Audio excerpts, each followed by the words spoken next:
আমার মোবাইলে সর্বোচ্চ কল আসলে আসবে, সর্বোচ্চ আসলে আমার মনে হয় তারেক জিয়ার পিএস অপু ভাইয়ের কাছ থেকে কল আসতে পারে, কারণ ওনার সাথে আমি 3 বছর ছিলাম জেলে। আর একটু বেশি আসলে গিয়াসউদ্দিন মামুন ভাইয়ের কাছ থেকে আসতে পারে, ওনার সাথেও ছিলাম 3 বছর। তাছাড়া আর উপরে তারেক জিয়া তো দেবে না। আর ডক্টর মোহাম্মদ ইউনূসের মোবাইলে কল আসে বারাক ওবামার কাছ থেকে, জো বাইডেনের কাছ থেকে, শি জিনপিং এর কাছ থেকে। টের পাচ্ছেন ওর খুঁটি কোন জায়গায় বাঁধা, ওর পেছনে কি ধাক্কা দেওয়া আছে দেওয়ালে? আপনি আন্দাজে লাফান, বাস্তবতা কিছু জানেন?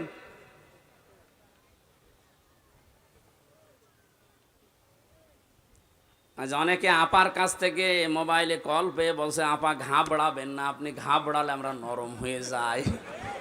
একটা পাগল, কোন জামানায় কোন দেশে কোন গর্তের ভেতরে আছে ও টের পাচ্ছে যে লোকটা কি, যে লোকটা ভারতকে এই থ্রেট দিতে পারে, বেশি ঝামেলা করলে 7 সিস্টার উড়িয়ে দেব, তার পেছনে কি খুঁটি আছে আপনি জানেন না। ও যদি এই মুহূর্তে চাপ দিয়ে বলে যে ভারত যারে নিয়েছেন বধূ হিসাবে ফেরত দেওয়া লাগবে কালকের ভেতরে, কারণ এ কথা তো ওর কথা না, এ কথা ওকে বলাচ্ছে, ভারত বাধ্য হবে 24 ঘন্টার ভেতর ফেরত দিতে। 24 ঘন্টা লাগবে না, 24 মিনিটে ফেরত পাঠাবে,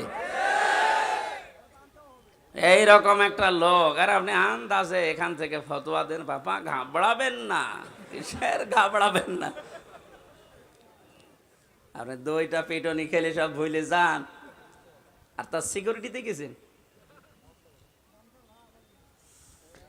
এজন্য বাস্তবতা আপনি কিছুই টের পাচ্ছেন না ভাই, অনেক দূরের বিষয়। আমি সামনে আসা আয়াতের ভেতরে যদি আসে আমি সামনে কথা বোঝাবো ইনশাল্লাহ। যেটা বোঝাতে চাচ্ছিলাম সহজ সরল ভাষায়, আজ বিশৃঙ্খলা তৈরি করার জন্য যারা বিভিন্ন বাহিনীকে কাজে লাগাচ্ছেন, আমার তো যতটুকু বাস্তবতা, রিমান্ডে আরে 3 বছর জেলে থেকে দেখেছি, ওদের চরিত্র এত খারাপ, ওই মানুষগুলো শেষে দেখবেন পতিতাদেরকেও রাস্তায় নামিয়ে দেবে। কোনো কিছুতেই কোনো কিছু উপরে উঠতে পারবেন না, কারণ ছাত্রদের আন্দোলন শুধু না, আমার মনে হয় আল্লাহ ফেরেশতা পাঠিয়েছিলেন, আবাবিল পাখি পাঠিয়ে যেমন আল্লাহ রক্ষা করেছিলেন কাবা ঘরকে, বাংলাদেশে আল্লাহ একটা কিছু দেখাতে চায়, এই জন্য আল্লাহ ছাত্রদের মতো ফেরেশতাদেরকে আল্লাহ শহীদ করিয়েছে। মনে করছেন শহীদ হয়ে গেছে, এ মানুষগুলো এমনি এমনি শহীদ হয়নি। ওয়ালিয়ালাম আল্লাহুল্লাযীনা আমানু ওয়া ইয়াত্তাখিযা মিনকুম শুহাদা। আল্লাহ বলেন, আমি আল্লাহ কিছু মানুষকে শাহাদতের মরণ দিয়ে ধন্য করি, সবাইকে দেই না। যার জীবন যৌবন, যার কর্ম অ্যাক্টিভিটিস এগুলো আমার ভালো লাগে, তাকে আমি সাধারণভাবে মরণ দেই না, মরণ দেই শাহাদতের। তাছাড়া শহীদ আবু সাইদ, আপনার কি মনে হয় একটা লোকের জীবনের ন্যূনতম মায়া নেই? 4টা গুলি খেয়েছে বুকে, তাও দাঁড়িয়েছিল, শেষে আর পারে নাই, পড়ে গেছে। আপনি একটা খান তো, শুধু শব্দ শুনলে পালাবেন। এরপরও কিছু মানুষ এখন কথা তুলছে না, সবাই পালায়, আরো নিচে বুক পেতে দেয়, আত্মহত্যা করেছে, শহীদ হয়নি। আহলে হাদিসের নাম নিয়েছে এই লোকটা, এই কথা বলেছে, আহলে হাদিসের লোক না, একটা প্রতারক।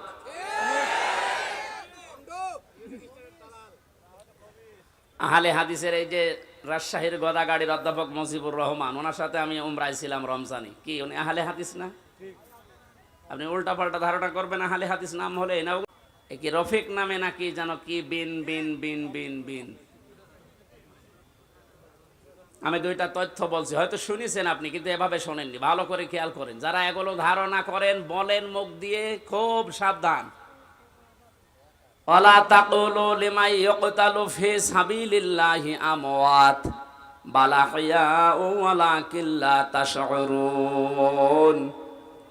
সূরা বাকারা 154 নম্বর আয়াতে আল্লাহ জানিয়েছেন, মানুষ যেন মুখ দিয়ে কথা বলে, এজন্য মুখের উপরে আল্লাহ নোটিশ দিয়েছেন, এই কথা বলবি না, এ মুখ দিয়ে কোনো দিন এই কথা বলবি না যে যারা মারা গেছে, শহীদ হয়েছে, যে ওরা মরে গেছে, কথা বলবি না। এ কথা কার? এই জন্য শহীদ শব্দটা অনেক দামি শব্দ। যারা শহীদ হয়েছে, জালেমের জুলুমের সামনে নিজের বুক পর্যন্ত দিয়েছে, জীবন পর্যন্ত দিয়ে যারা শহীদ হয়ে গেল ওদেরও আমাদের মতোই জীবনের মায়া ছিল, কিন্তু মানবতাকে বাঁচাতে দেওয়ালে পিঠ থেকে গেছে, শেষ পর্যন্ত না পেরে জীবন দিয়ে গেল। এ মানুষগুলোকে আপনি মরে গেছে কখনো বলতে যাবেন না। আল্লাহ বলেন বালা হইয়া, আরে ওরা জীবিত, ওয়ালা কিল্লা তাশউরুন, কিন্তু তোরা টের পাস না। এরপরে মানুষ যেহেতু হৃদয়ে কল্পনা আনতে পারে, ধারণা করতে পারে, এজন্য আল্লাহ ধারণার উপরে নোটিশ দিয়েছে, ওয়ালা তাহসাবান্নাল্লাযীনা কুতিলু ফি সাবিলিল্লাহি আমওয়াতা বাল আহইয়াউন ইনদা রাব্বিহিম ইয়ারযাকুন। সূরা আলে ইমরান 169 নম্বর আয়াত। তাফসীরে ফি জিলালিল কোরআনের ব্যাখ্যাটা ব্যাপক লেখা আছে, আমি সামিরাইজ করে বলছি। আল্লাহ বলেন ওই ধারণাও করবি না, যারা আমি আল্লাহর জন্য জীবন দিয়ে গেল এরা মারা গেছে এরকম ধারণাও করবি না, বরং তারা জীবিত এবং আমি আল্লাহর কাছে তারা রিজিক পায়। ধরে বলেন সুবহানাল্লাহ। এজন্য বড় কঠিন সতর্ক থাকা লাগবে এই বিষয়গুলোতে। অনেক জালেম পর্যন্ত এখন উঠে পড়ে লেগেছে এই শান্ত দেশকে অশান্ত করার জন্যে। আপনি কিন্তু হামজার মামলার আসামি থাকবেন না। আমরা যদিও এই জালেমদের বিরুদ্ধে ওরা যেমন 50টা মামলা বলেছিল আমারে দেবে, আমরা 100টা দেবো এখন। কিন্তু আপনি তার আল্লাহর আমার হামজার মামলার আসামি থাকছেন না, আপনি সরাসরি আল্লাহর মামলার আসামি হয়ে যাচ্ছেন। আপনার দুনিয়াও শেষ, আখিরাত তো শেষই। এরপরও অনেকে বলে হুজুর মাফ করে দিলে কি না, জালেমদের মাফ করলে মজলুমের উপরে অবিচার হয়। কারণ আপনি তো ওই জায়গায় পড়েননি তাই এ কথা বলছেন। 18 কোটি মানুষ যদি এদেশে মাফ করে দেয়, আয়না ঘরের সাথে যারা জড়িত ছিল, ব্যারিস্টার আরমানের বউ তাকে মাফ করবে? আপনার কি মনে হয় যে আন্দাজে বললে মাফ করে দেবে? আপনি থেকে দেখেন তো, স্বামী ছাড়া 8 বছর। আরে ভাই, একটা মানুষকে আপনি যদি মেরে ফেলতেন তাহলে তার বউটা অন্য জায়গায় বিয়ে করতে পারত। এক কথা বলছে না কেন? আর আপনি এমন জায়গায় রাখেন, এই জন্য আয়না ঘর মারা বানিয়েছে। আমার মনে হয় ওটা ধ্বংস করে ফেলা লাগবে না, ওটা রেখে দেন, ওটা টুরিস্ট প্লেস হিসাবে রেখে দেন। মানুষেরা ওটা দেখতে যাবে আর সামাম পৃথিবীর মানুষ জানবে যে এই বাংলাদেশে একটা জালেম ছিল। মানুষ কত বড় নৃশংস, কত বড় জুলুমকারী হলে এই মাটির নিচে এই ঘরের ভেতরে মানুষকে তাও 2-5 দিন রাখেন। 8 বছর রেখে দিয়েছে, কারোর 10 বছর, কারোর 12 বছর। আমিও মাটির নিচে ছিলাম, যেখানে আমি শুনেছি, আমারও তো বেশি দিন রাখে নাই। কি যে মানুষের একেবারে সহ্যের বাইরে চলে যায় ওই জায়গাটা। এই হাঁটুর ভেতর দিয়ে হাত দিয়ে, এরপরে আবার এখানে হ্যান্ডকাপ দিয়ে বেঁধে একটা মানুষ এভাবে ঘন্টার পরে ঘন্টা, দিনের পরে দিন, মাসের পরে মাস, বছরের পর বছর এভাবে রেখে দেয়। শুধু টয়লেট করার জন্য 1.5 মিনিট সময় দেয়। আমার সাথে যে আলেম ছিল মুফতি ফখরুল ইসলাম, কি কষ্ট যে লোকটাকে দিয়েছে। এই জন্য জালেম যারা, এদেরকে হেদায়েত আল্লাহ দেবেন না। আমি দোয়া করলেও হবে না। কাবা শরীফের ইমামও যদি দোয়া করে এই জালেমের জন্য, ওকে আল্লাহ হেদায়েত দেবে না, ওকে জাহান্নামে দেবেই। আমি এইটা বানালাম। এই কথা বন্ধ করেন। আল্লাহু লা ইয়াহদিল কওমাজ জালিমিন, এ কোরআনের আয়াত না, আমি বানালাম। এক কথা বলেন। এই যে ইয়াহদি, এখানে আলেম আছে না, মোজারে, এটা বর্তমান, ভবিষ্যৎ, প্রেজেন্ট, ফিউচার। আল্লাহ পাক বলেন আমি জালেমদেরকে হেদায়েত দিচ্ছি না, দেবও না। সুতরাং যারা জুলুম করেছেন, আপনি জানতেন না যে আয়না ঘরে কারা থাকে? অবশ্যই আপনি জানতেন, আপনার কথা মতো হয়েছিল। এই জন্য আপনি আল্লাহর হেদায়েত থেকে বঞ্চিত। যতবার হজ করেন না কেন, তাহাজ্জুদ মিলে পড়েন, আপনি হেদায়েত পাবেন না। আর হেদায়েত কেউ না পেলে এসে জান্নাত পাবে? বলেন বলেন। তাহলে আমরা একবারে ফতোয়া দিতে পারি যে আপনি চির জাহান্নামী, নাকি বেশি বলে ফেললাম? না না, আমি যা পড়েছি তাই বলছি। কারণ জালেমদেরকে আমি দোয়া করলো, আল্লাহ হেদায়েত দিচ্ছে না, দেবে না। কিয়ামতের ময়দানে আল্লাহ পাক 2 শ্রেণীর মানুষকে নবীর হাত থেকে হাউজে কাউসার খেতে দেবেন না। কয় শ্রেণী? এক নম্বরে যারা ইসলামের ভেতরে নতুন নতুন বিষয় ঢুকিয়েছে, বেদাত বলে যারে, এদেশে সবচাইতে বেশি এটা। আমার তো ভয় হয় এই কারণে যে বাংলাদেশের হাজারো মুসলমান আমরা নবীর উম্মত দাবি করছি, কিন্তু এই বেদাত করার কারণে আল্লাহর নবীর হাত থেকে পানি পাবো না।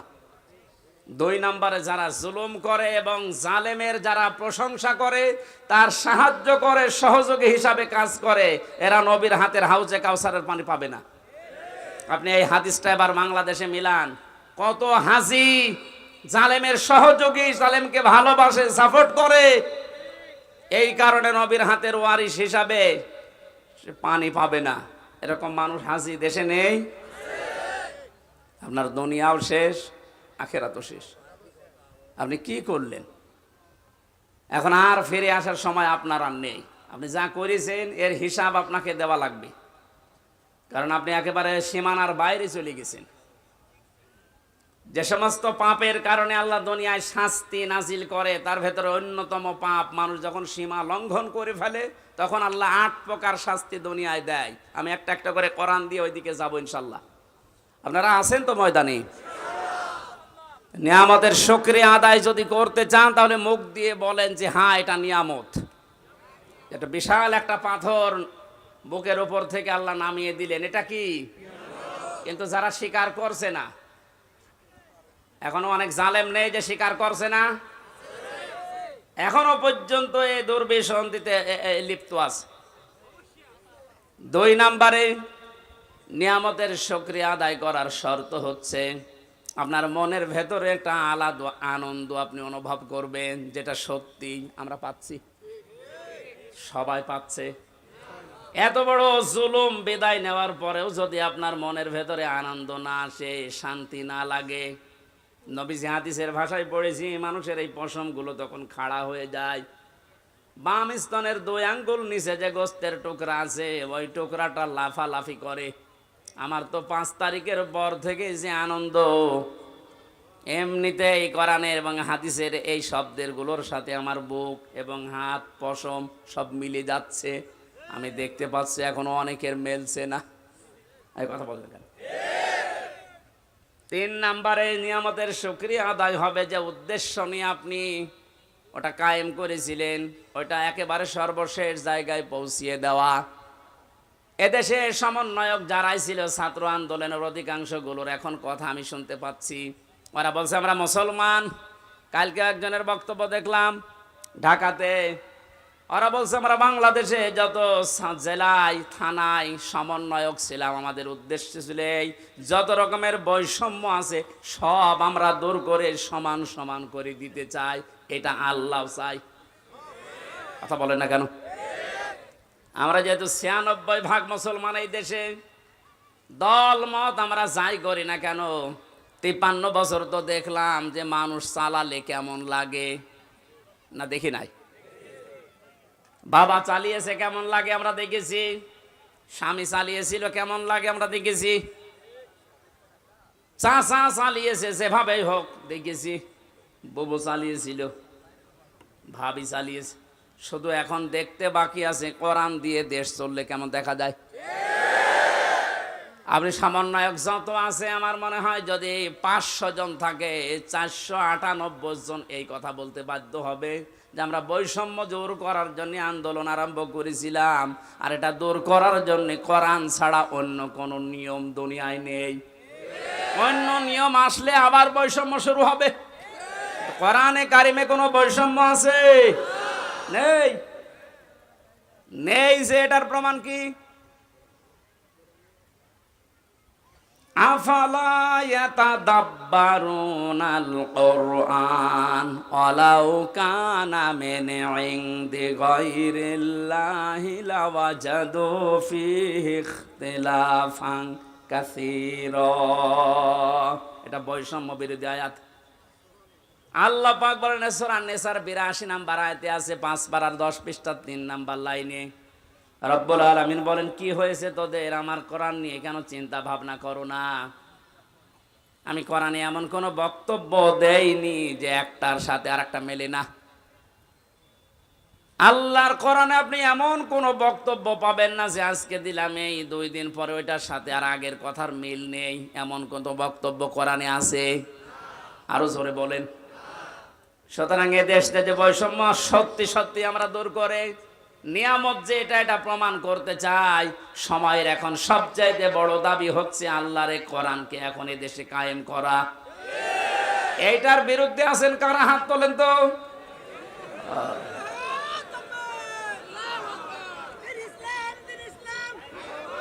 ঠিক আছে, মানুষের এখনো মনে হয় ওই ঘর কাটেনি। আমার মনে হয় আমান আজমি ভাই এই যে জেল কি আয়না ঘর থেকে এসে এখনো যেমন স্বাভাবিক হতে পারেনি, ব্যারিস্টার আরমান আয়না ঘরে 8 বছর থাকার পরে এখনো উনি স্বাভাবিক হতে পারেনি। আমিও জেলখানায় 3 বছর, আমি এখনো স্বাভাবিক না। এখন ওই দেশের আমার মনে হয় জনগণ এখনো স্বাভাবিক হয়নি, মনে করছে 5 তারিখের আগে আসি না। এখন আর 5 তারিখ নেই, এখন 29 তারিখ। কত বলেন বলেন। যেন এর দাবি এখন এইটা, যেহেতু বৈষম্য দূর করার জন্য, সংস্কার করার জন্য সব জায়গায় কাজ চলছে, সব চাইতে বড় সংস্কার হবে এখন যে জালেমগুলোর কারণে পুলিশ বাহিনীর বদনাম হয়েছে, ওদেরকে প্রকাশ্যে যা ভালো লাগে ওরা করা দরকার। সব পুলিশের দোষ আছে? কখনো না। হাতে গোনা কয়েকটা জালেমদের দোষক যারা ছিল, বিশেষ করে আমার রিমান্ডে যে কয়েকজন ছিল, আমি তো অন্যগুলোর খবর ভালো জানি না, এদের আমি চিনি। আমি আকিজ গ্রুপে চাকরি করতাম, 8 দিন হাসপাতাল। এই শয়তানরা আমারে তুলে নিয়ে টাকা খাবে বলে ওই মালিককে এখন এই 5 তারিখের আগেও টাকা নিয়েছে। আমার মামলার আয়োজক ছিল মিজানুর রহমান, এই মাদারীপুরে ট্যাকের হাটে বাড়ি। এরে খুঁজে বেড়াচ্ছে, যদি পায় এরে পিটিয়ে মেরে ফেলবে। আমার কুষ্টিয়াতে আমাদের সামনে 14 জন মানুষকে একদিনে মেরেছে, 5 তারিখে একদিনে। দারোগা সাহেব আলী। কুষ্টিয়ার মানুষ যদি ওর চেহারা পায় কি যে করবে মানুষ, কারণ যারা মারা গেছে সব আমার বাড়ির আশপাশে।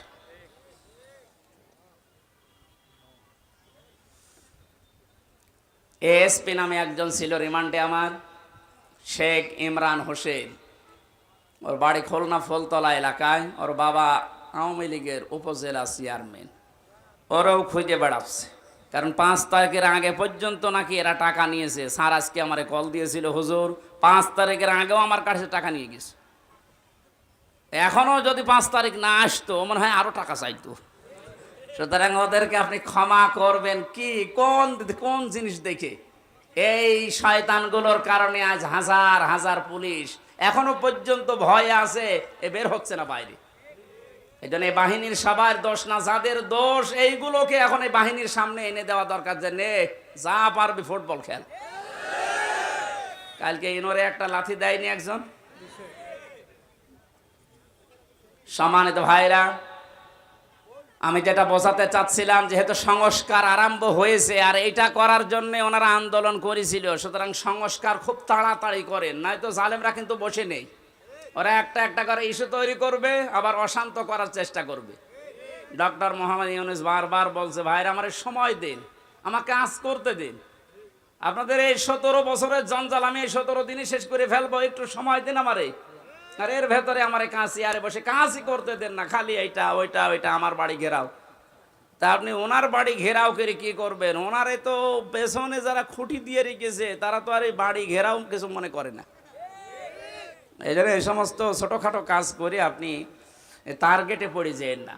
সংস্কার যখন চলছে, বাংলাদেশের যত ডিসি আছে, এসপি আছে, টিওনো আছে, ওসি আছে, যারা জালেমদের সহযোগী ছিল, সবাই না, যারা ছিল ইমিডিয়েট তাদেরকে এই মুহূর্তে বাধ্যতামূলক বাদ দিয়ে দিন। কারণ এরা যদি একটু ফাঁক ফকড় পায় ওরা কিন্তু অনেক কিছু করে ফেলবে। এই জন্য আমাদের উচিত হচ্ছে তাড়াতাড়ি করে এই সংস্কারগুলো খুব খুব তাড়াতাড়ি আরম্ভ করা। ডক্টর আসিফ নজরুল সাহেব উনি ঘোষণা কালকে দিয়েছে যে খুব তাড়াতাড়ি এটা করা হবে, একটু তাড়াতাড়ি করেন, নয়তো এখনো ঝামেলা কাটছে না। আমরা নিয়ামতের শুকরিয়া আদায় যে 3টা পদ্ধতি শুনলাম, মুখে স্বীকার করা, অন্তরে আনন্দ পাওয়া আর যে উদ্দেশ্য নিয়ে এটা করেছে ওই উদ্দেশ্যটা এখন এই সংস্কারের মাধ্যমে কায়েম করা। আল্লাহ আমাদেরকে এভাবে নিয়ামতের শুকরিয়া আদায় করলে আমরা যেটা চাই ওইটা আল্লাহ আরো বাড়িয়ে দেবে। ওয়ালাইন কাফারতুম, যদি না শুকরি করেন, যদি না বোঝার ভান করে থাকেন, যদি এবার ভুল করেন, এই ভুল কিন্তু আর শুধরানোর জায়গা থাকবে না। আর ইন্না আযাবিলা শাদীদ, আল্লাহর আযাব শাস্তি বড় কঠিন। আল্লাহ তুমি আমাদেরকে এই আয়াতটা এক্ষুনি বাস্তবে মেনে নেওয়ার তৌফিক দাও, বলেন আমিন। দরুদ আর সালাম পড়ি আমাদের নবী মুহাম্মদ রাসূলুল্লাহর উপরে সাল্লাল্লাহু আলাইহি ওয়াসাল্লাম। আমার আজকের আলোচনার বিষয় হচ্ছে এই যে আযাব গজবগুলো একটা একটা করে এখনো থামছে না, আসতে আছে। এগুলোর কারণ ব্যাখ্যা করব আজকে কোরআন দিয়ে। সূরা রুম 41 নম্বর আয়াত। কত নাম্বার? আল্লাহ রাব্বুল আলামিন বলেন, আউযু বিল্লাহি মিনাশ শাইতানির রাজিম, বিসমিল্লাহির রহমানির রহিম। যহারাল ফাসাদু ফিল বাররি ওয়াল বাহরি বিমা কাসাবাত আইদিন নাস লিয়ুযীকাহুম বা'দাল্লাযী আমিলু লা'আল্লাহুম ইয়ারজিউন। সাদাকাল্লাহুল আযীম। আল্লাহ পাক বলেন, জলে স্থলে যে বিপদ আপদ মুসিবত, যে গজবগুলো দেখতে পাচ্ছ, সব কিন্তু তোমাদের হাতের কামাই করা বস্তু। আমি এগুলো দিতে চাই না। ওমা আসাবাকুম মিন মুসিবাতিন ফাবিমা কাসাবাত আইদিন নাস ইলা আখিরি আয়াত। সূরা শুরার ভেতরে আল্লাহ জানিয়েছেন, যত অপরাধ করো, আমি যদি সব পাপের শাস্তি দুনিয়ায় দিতাম, শ্বাস করার সময়ও পেতে না। আমি আল্লাহ আমার দয়ার কারণে অধিকাংশগুলোই মাফ করে দেয়, আর কিছু শাস্তি তোমাদের পাপের জন্য একটু মজা চাকাই। কেন চাকাই জানো? লিয়ুযীকাহুম, এই শাস্তিগুলো তোমাদের উপরে আমি দিয়ে লাআল্লাহুম ইয়ারজিউন, আমি আশা করি তোমরা ফিরে আসবে। ও বাংলার জনগণ, পাথর নেমে গেছে বলে আপনি আবার উচ্ছৃঙ্খল হয়ে যাবেন না। কারণ উচ্ছৃঙ্খল যারা, যে মানুষগুলো জালেম, যারা মানুষের অধিকার নষ্ট করে, ওই মানুষগুলোকে আল্লাহ পছন্দ করে না, করবেও না। আমরা যেন সংশোধন হওয়ার নিয়ত যখন এসেছি, পাপের এই কারণগুলো আগে আবিষ্কার করা। প্রতিটি যুগে যুগে আমরা দেখেছি আল্লাহ যে আযাবগুলো নাজিল করেছিলেন, তার কিছু কিছু কারণ পেয়েছি। সূরা আনকাবুতের 40 নম্বর আয়াতের ব্যাখ্যা। আল্লাহ পাক বলেন, ফাকুল্লান আখাযনা বিযামবিহি ফামিনহুম মান আরসালনা আলাইহি হাসিবা ওয়া মিনহুম মান আখাযাতুহুমুস সাইহাতু ওয়া মিনহুম মান খাসাফনা বিহিল আরদা ওয়া মিনহুম মান আগরাকনা ইলা আখিরি আয়াত। আমি প্রত্যেক যুগে পাপীদের পাপের কারণে আমি তাদেরকে, তাদের অপরাধের কারণে আমি পাকড়াও করেছিলাম। কাউকে আমি বৃষ্টির ভেতরে বৃষ্টি দিয়ে দুনিয়া থেকে বিদায় দিয়েছি, কাউকে পাথরের বৃষ্টি, কাউকে আমি আল্লাহ বন্যা দিয়ে দুনিয়া থেকে বিদায় দিয়েছি। এরকম 8-9টা শাস্তির কথা আয়াতের ব্যাখ্যায় আমরা পেয়েছি। এখন যেহেতু বন্যা চলছে, কি চলছে? যদিও আমার যতটুকু ধারণা বা বাস্তবতায় যা দেখছি, এর জন্য এককভাবে দায়ী আমাদের এই প্রতিবেশীরা। ওরা আমাদের যখন ডাকবে তখন দেয় না, যখন আমরা নিজেরাই ডুবে যাই তখন ছাড়ে। কি একটা আশ্চর্য প্রতিবেশী আল্লাহ আমাদেরকে দিয়েছেন। আর এই প্রতিবেশী নিয়ে অনেকে গর্ব করে। প্রতিবেশী যদি প্রতিবেশীর মতো না হয়, তাদের বিরুদ্ধে আল্লাহ পাক নিজে অভিযোগ দায়ের করবেন। সুতরাং আপনারা প্রতিবেশী হিসাবে যা করছেন, এটা প্রতিবেশীর কাজ না। আমরা তাফসিরে হাদিসে এমনও পেয়েছি, প্রতিবেশীর মর্যাদা মূল্য এত বেশি, নবীজি বলতেন মাঝে মাঝে যে জিবরাইল যেভাবে প্রতিবেশীর কথা আমারে শোনায়, আমার তো মনে হচ্ছে যে আমার জমি জায়গা আবার প্রতিবেশীকে দিয়ে দেয়া লাগে কিনা। এত হক, এত অধিকারের কথা জিবরাইল এসে প্রতিবেশীর বিষয়ে নবীকে জানাতেন। আর আমরা কি কপাল নিয়ে আসলাম, প্রতিবেশী একটা পেয়েছি, কন্যা দিয়ে দিলাম, তারপরও বন্যা দিয়ে শেষ করে দিচ্ছে। তা আর কি দেব? যিনি বলেছিলেন যা দিয়েছি ভোলার মতো না, কোনোদিন ভুলতে পারবে না, তাকেই তো দিয়ে দিলাম। কন্যা দেওয়ার পরে যদি বন্যা খাওয়া লাগবে, জানতাম যে কন্যা জীবনও দিতাম না। হেলিকপ্টারের মালিককে বলে দিতাম যে ভাই ওইদিকে না, যে অন্যদিকে যান। প্রতিবেশী আপনারা কিন্তু টার্গেট হয়ে যাচ্ছেন আল্লাহর। তারপরও যেহেতু প্রতিবেশী, আপনাদেরকে আহ্বান জানাচ্ছি, আপনাদের মানবিক যে দিকগুলো আছে একটু ফুটিয়ে তোলেন। কি অবস্থা এই 12-13টা জেলার, যে অবস্থা দেখতে পাচ্ছি সহ্য করার মতন। আমার যেহেতু অনুষ্ঠানগুলো বিভিন্ন প্রান্তে নেওয়া আছে, এই জন্য সবসময় আমি যেতেও পারছি না। অর্থনৈতিকভাবে যতটুকু আমার সামর্থ্য আছে আমি চালাচ্ছি কাজ। বাংলাদেশ জামাতে ইসলামী কুষ্টিয়া জেলা শাখার পক্ষ থেকে ওনারা খরচ করে যাচ্ছে। আমি আহ্বান জানিয়েছি আমার জেলার ভেতরে যারা আছেন, সঠিকভাবে যদি এই মানভাষী মানুষকে কিছু দিতে চান, অন্যের হাতে দিলে হয়তো 2 নাম্বারই হতে পারে, কিন্তু আমার যতটুকু বাস্তবে দেখা, এদের হাতে দেন, সঠিক জায়গায় পৌঁছিয়ে যাবে, যাচ্ছেও তাই। আপনারা তা করলেন এই মানুষগুলোকে, এদের আর দেখার মতো শোনার মতো এদের দুঃখ, এরা এখন কিন্তু মজলুম। আর আমরা জানি ইত্তাকি দাওয়াতাল মাজলুম ফাইন্নাহা লাইসা বাইনাহু ওয়া বাইনাল্লাহি হিজাব। আল্লাহ পাক বলেন পৃথিবীর মানুষেরা আর যাই করো না কেন, মজলুমের বরদুয়া থেকে নিজেকে বাঁচিয়ে রাখবা। খুব ভয়ঙ্কর বিষয়টা। মজলুম সে যে কেউ হতে পারে, ও যদি সত্যিই মন থেকে এই জুলুমের কারণে কিছু বলে, আল্লাহ কিন্তু সত্যি সত্যি ওটার ফেরত দেয় না, সঙ্গে সঙ্গে কবুল করে নেয়। এর বাস্তব উদাহরণ হয় যে ছোট হুজুরটা রাফিকুল ইসলাম মাদানি, এ ছেলেটা আমার সাথে ছিল প্রথম 2 মাস। আমারে বলছিল, হামজা ভাই আমারে প্রথম ধরার পরে রিমান্ডে যেদিন আমার এরা 12:30টার সময় হাতির ঝিলে নিয়ে গেছে, পুরা উলঙ্গ করেছে, আমার শরীরে এক টুকরা কাপড় রাখতে দেয়নি, রাস্তা 2 দিক থেকে ব্লক করে আমার পুরা শরীরটা উলঙ্গ করে একটা সিগারেট আমার হাতের ভেতরে ধরিয়ে দিয়েছে। একটা অর্ধ উলঙ্গ মেয়ে লোক কোথা থেকে যেন নিয়ে আসলো, আমার পাশে দাঁড় করিয়ে ছবি তুলতেছে, আর একে অন্যকে বলছে এটা আজকে ছড়িয়ে দেওয়া লাগবে, তাহলে দেশের মানুষ বুঝবে যে হুজুরের অবস্থা কি। উনি বলছে, আমি একজনকে জিজ্ঞাসা করলাম, এক এসআইকে, যে আপনারা যা করলেন আমার সাথে, এটা কি সত্যি ডিবির হারুন স্যার জানে? ওই এসআই বলছে জানে না, মানে ও হারুন স্যারই করাচ্ছে।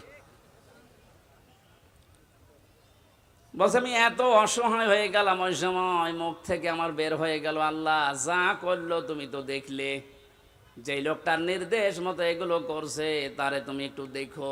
আল্লাহ ঠিক দেখেছে। ছোট হুজুরকে যা করেছিল আল্লাহ দুনিয়ায় থাকতে ওরে দেখিয়েছে 3 ইঞ্চি,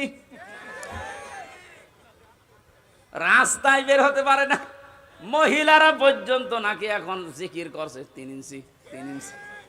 কি কোথায় নামিয়েছে আল্লাহ দেখলেন। এটা রেকর্ড হচ্ছে, এই জন্য যারা প্রতিবেশী আছেন খুব সতর্ক থাকেন। মাজলুমের দোয়া কিন্তু আল্লাহ ফেরত দেবে না। আপনি যদি বলে কয়েও দিতেন যে এই 8 ঘন্টা 10 ঘন্টা পরে আমি পানি ছাড়বো, তাও তো আমি একটু গুছিয়ে নিতে পারতাম। রাতের বেলা ঘুমিয়ে আসে আর পানি দিয়ে আপনি ভাসিয়ে দিলেন। কত মানুষ এই ভেসেই মরে গেছে।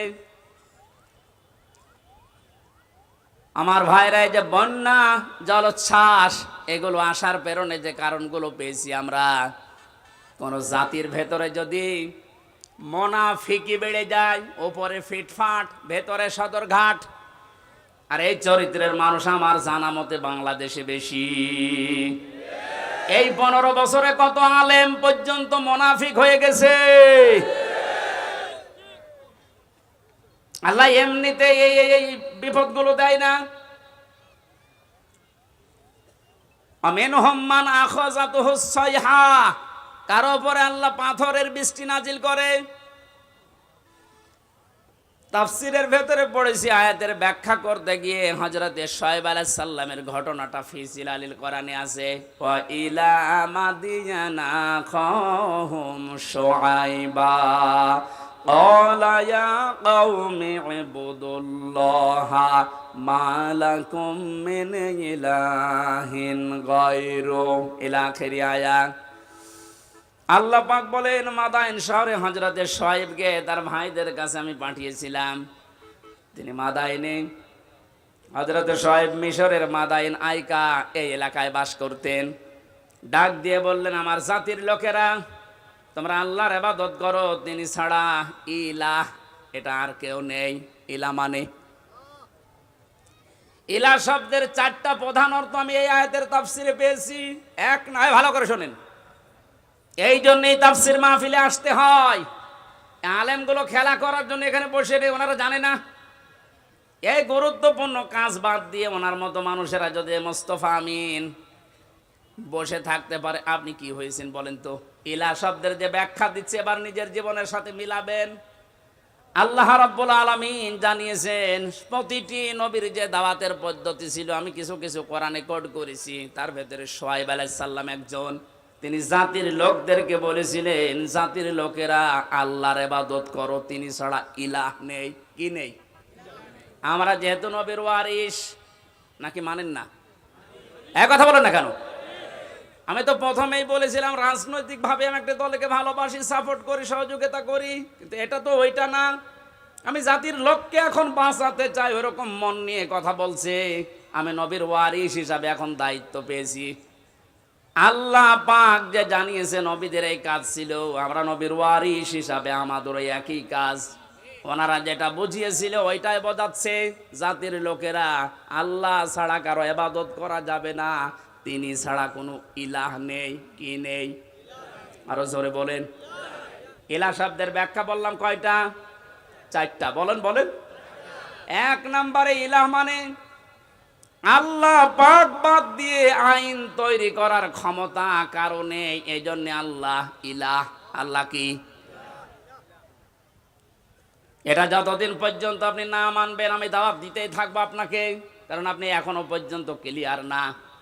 আইন তৈরি করার দায়িত্ব দুনিয়ার কারো হাতে আল্লাহ ছেড়ে দেয়নি, এটা আল্লাহর হাতে। কারো হাতে ছেড়ে দিলে সে নিজের দলীয় কায়দায়, নিজের ব্যক্তিগত কায়দায়, নিজের স্বার্থে, দলীয় স্বার্থে ওইটা বানাইতো। কথা বলেন না কেন? আল্লাহকে ওই রকম এই কথা বলেন। আল্লাহ রাব্বুল আলামিন যেন সবার জন্য উপকার হয় এমন আইন তৈরি করেন, এই জন্য আইনের বিষয়টা আল্লাহ কাউকে ছেড়ে দেয়নি। রব্বুল আলামিন, মানুষেরা হয়তো আপনাকে মাঝে মাঝে জিজ্ঞাসা করতে পারে, ইয়াকুলুনা হাল লানা মিনাল আমরি মিন শাইইন কুল ইন্নাল আমরা কুল্লাহু লিল্লাহ। সূরা আলে ইমরানের 154 নম্বর আয়াতের মাঝের অংশে আছে, 4 নম্বর পারার 9 নম্বর পৃষ্ঠা 3 নম্বর লাইনে। এরপরে আপনি ফতোয়াবাজি করেন, দেখে নেন কা যান। আল্লাহ বলেন, মানুষ যদি জিজ্ঞাসা করে যে আইন তৈরি করবো, আমাদের কোনো ক্ষমতা, কোনো অধিকার, পাওয়ার আছে? আল্লাহ বলেন, আপনি ফতোয়া দেন যে না, এটা শুধুমাত্র আল্লাহর দায়িত্ব। কার? জাতির লোকেরা এটাই তো বোঝাতে সে কুষ্টিয়া থেকে এসেছে যে আল্লাহর আইন বাদ দিয়ে কারো আইন মানা যাবে না, এমনকি মা বাবার আইনও মানা যাবে না। হ্যাঁ, ঠিক আছে তো? না না, এই যে হুজুর বলেন তো, মা বাবার আইন মানা জায়েজ আছে না নেই? আন্দাজ বলেন কেন? أقضى ربك ألا تعبدوا إلا إياه وبالوالدين إحسانا। সূরা বানী ইসরাঈলের 24 নম্বর আয়াতে 22 নম্বর আয়াতের প্রথম অংশে আছে, আল্লাহ পাক বলেন, আমি রায় দিলাম, আমি ফতোয়া দিলাম, সিদ্ধান্ত নিলাম, কার্যকর করে দিলাম, লিখে দিলাম, ফায়সালা করে দিলাম, আর কোনো নড়নচড়ন নেই, কোনো পরিবর্তন হবে না। ওয়াকযা রব্বুকা, তোমার রব ফায়সালা দিয়েই দিয়েছে, আল্লাহ তা'বুদু ইল্লা ইয়া, সে আল্লাহ ছাড়া কারো ইবাদত করা যাবে না। অবিল ওয়ালিদাইনি ইহসানা, 2 নম্বরে মা বাবা যাদের আছে তাদের সেবা করা লাগবে। এই আয়াত দ্বারা মাসলা বের হয়, আল্লাহর আইন মানা ফরজ আর মা বাবার সেবা করা ফরজ, আইন মানা ফরজ না। বাংলার মুসলমানেরা আবার বিবেককে প্রশ্ন করেন, আল্লাহর পরে মা বাবার স্থান, তাদের আইন মানা জায়েজ নেই, তাদের সেবা করা ফরজ, তাদের পেছনে সাধ্যমতো খরচ করা ফরজ। কথা বলেন না কেন? মা বাবার আইন মানায় যদি ফরজ না হয়, কোন মহারথী আছে যে আইন বানিয়ে দিলে মানা লাগবে? যারা আজ মানুষ হয়ে মানুষের তৈরি করা আইন মানার জন্য চেষ্টা চালাচ্ছেন, এখনো আপনি কুকুরের চাইতেও খারাপ। একটা কুকুরের আইন মানে মানুষ হয়ে, এরপরও আপনি মানুষের আইন তৈরি করার জন্য, তাদের আইন প্রতিষ্ঠার জন্য এখনো যদি কাজ করেন, সংগ্রাম করেন, টাকা পয়সা খরচ করেন, আপনি কিয়ামতে যখন উঠবেন মরণের পরে আপনার এই আকার থাকবে না, কুকুর হয়ে উঠবেন। এটা আমি বানালাম।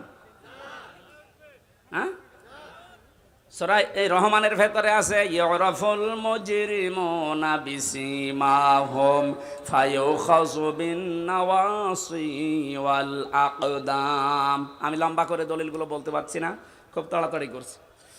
হযরত শুআয়ব আলাইহিস সালামের জীবনীতে এবার পেয়েছি, তাকে যে পাথরের বৃষ্টি দিয়ে ধ্বংস করে দিয়েছিলেন উম্মতদেরকে, হযরতে শুআয়ব জাতির লোককে বলেছিলেন, জাতির লোকেরা 2টা কাজ তোমরা বেশি বেশি করো, এই জন্য আল্লাহ এই গজব দিতে যাচ্ছেন, সতর্ক হও।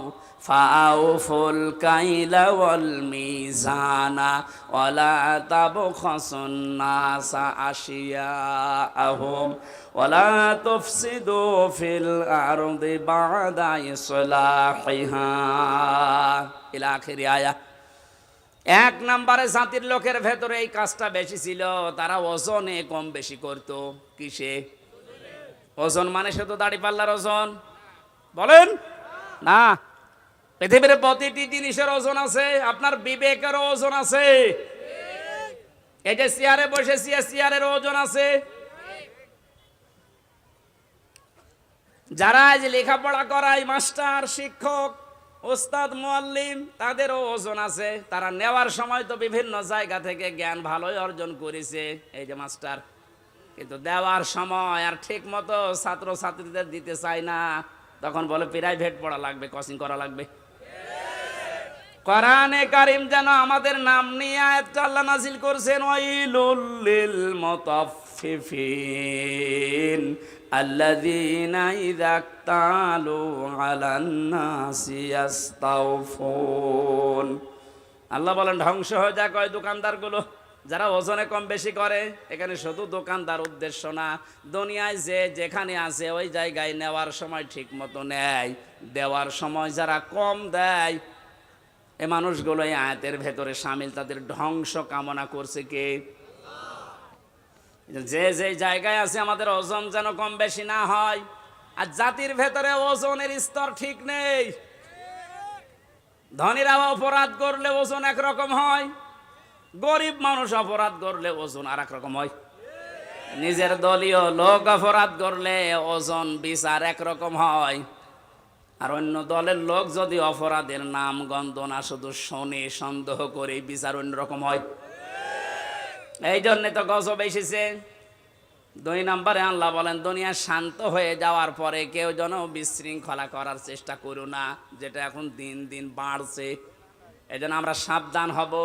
এই 2টা কাজ যদি সমাজে, দেশে জারি হয়ে থাকে, আপনি শুধু না, আমিও বাঁচতে পারবো না। এই জন্য আমাদের সতর্ক হওয়া লাগবে। আল্লাহর গজব নাজিল হওয়ার জন্য যে শাস্তিগুলোর কথা, যে কাজগুলোর কথা, আল্লাহ আমাদের এই কাজ থেকেই বিরত থাকার তৌফিক যেন দান করেন। আপনি কার জন্য ওজনে উল্টা পাল্টা করে বিবেককে বিসর্জন দিয়ে, বাম হাতের ইনকাম দিয়ে উল্টা পাল্টা করে টাকা পয়সা আপনি ইনকাম করে রেখে যাচ্ছেন? কার জন্য বলেন? যার জন্য রেখে যাচ্ছেন আপনি একটু ওই জালেমগুলোর দিকে তাকাতে পারেন না? যারাই করেছিল, এই যে নাম দেখেন না, এক একটা ভিসি বানাতে 50 লাখ টাকা নিয়েছে, একটা কলেজের মাদ্রাসার অধ্যক্ষ বানাতে 20 লাখ টাকা নিয়েছে শুধু মন্ত্রী, বাকিগুলো তো আরো আছে। এই মহিলা ধরা পড়ার পরে কত লাথি গোতা কিল ঘুষি আর গাইল তো আছেই। কি করলো সে? না 8-10 বছর 15 বছর একটু শান্তি পেয়েছে, মন মতো কাজ করেছে। এখন সারাটা জীবন মানুষের ঘৃণা বরদোয়া আর অপমান নিয়ে বেশি থাকা লাগবে।